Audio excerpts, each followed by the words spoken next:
What is up, everybody? It is me, DevilNeverCry. It is a nice sunny day out today, so we're going to take the time to go over some of my least favorite bosses in Devil May Cry.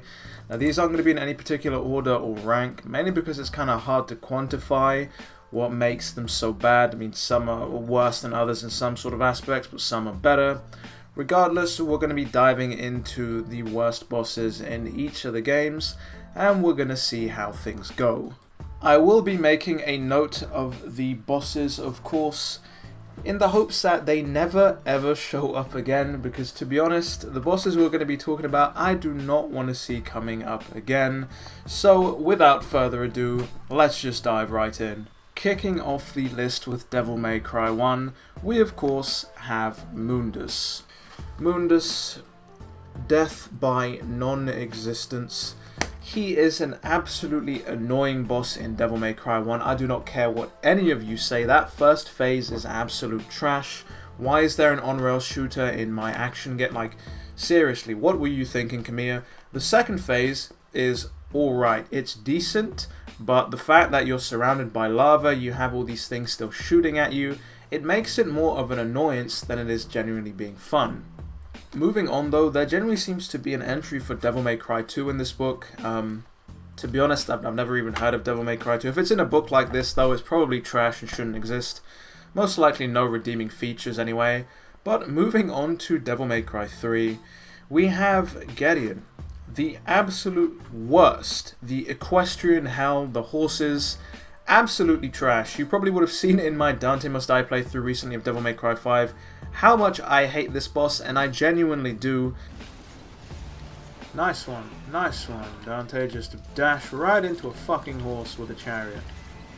Why are we having to chase down a goddamn horse around the Colosseum? All he does is run away, shoot things at you. Of course you can get on top of him and wail on him that way, but again, it's more of a hindrance than it is fun.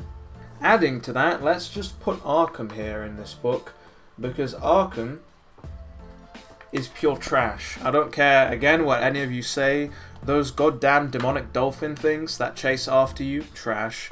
The fact that your devil trigger is taken away from you, trash. The fact that your style button is taken away from you, absolute trash. I don't know who greenlit this boss, but it is absolute trash, and there is nothing anybody can say that is gonna convince me otherwise. You know what, we might as well actually just put the chessboard in here as well, because the chessboard is kind of a boss, kind of isn't. I guess we can consider it a boss. The chessboard is trash. I don't know why we're taken to a random magical chessboard. I don't know why they've got this barrier over them that means you can't hit them. I don't know why they do so much damage. They're just bits of stone, to be honest. Like, why can't Dante just whip out the jackhammer devil arm and just destroy all of them one by one? In fact, why chess? Why chess? Why not checkers? Why not something like that? Why not poker? I mean, I don't know how that would work. Maybe you're fighting some bits of cardboard, but yeah, not many things. But oh, what's this? We have an entry here for Agnes from Devil May Cry 4, who's another terrible boss. Why are we fighting a bit of glass? Why are we in this room that generates electricity, that has all these random ass swords that again make it more of a hindrance? Like, I understand that you can use the swords flying around as weapons, but they're just annoying. You're fighting a wall, essentially, that can't fight back, and the boss just isn't fun, to be honest. I mean, albeit, you know, that mission is kind of redeemed because you get your devil trigger, but it's still a trash boss. You know, whilst we're here on the topic of Devil May Cry 4, let's just add in Sanctus. Because why are we beating on an old man? Why are we beating on a pope?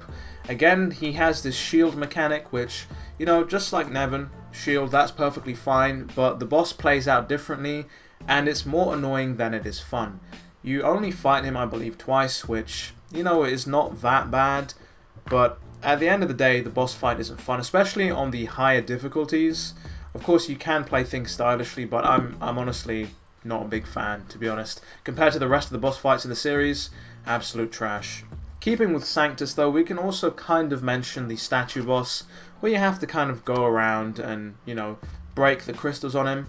To be honest, that wasn't too bad, you know, for first times through it was kind of interesting, kind of fun having to go around, but on repeat playthroughs it kind of does get a little bit stale and a little bit boring. Moving on to Devil May Cry 5, the majority of the bosses are alright. You know, maybe one or two of the bosses are great, but none of them are absolute trash. Potentially you could mention Urizen. The fact that we have to beat on a goddamn crystal for so long before we can damage this boss basically makes no goddamn sense. Even when you fight him 3 times and he gets progressively harder and harder, it's just not the same as the other bosses in the games which you fought multiple times.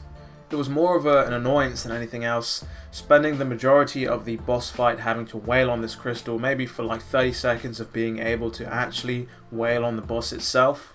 You know what? Yeah, let's actually add Urizen into here, because to be honest, I don't want to see this kind of boss fight again. Like, who thinks beating on a dude in a chair, slapping on a crystal for half an hour is fun? Give me a Beowulf version 2 or something, you know? Give me another doppelganger, man. Don't give me another Urizen. But that's going to wrap it up for today's video. I hope you enjoyed. If you did, of course, leave a like. Be sure to subscribe to stay up to date, of course, with all things Devil May Cry. So, with all that said and done, though, it has been me, DevilNeverCry. I would like to thank all of you for watching. And as always, I'll see you next video.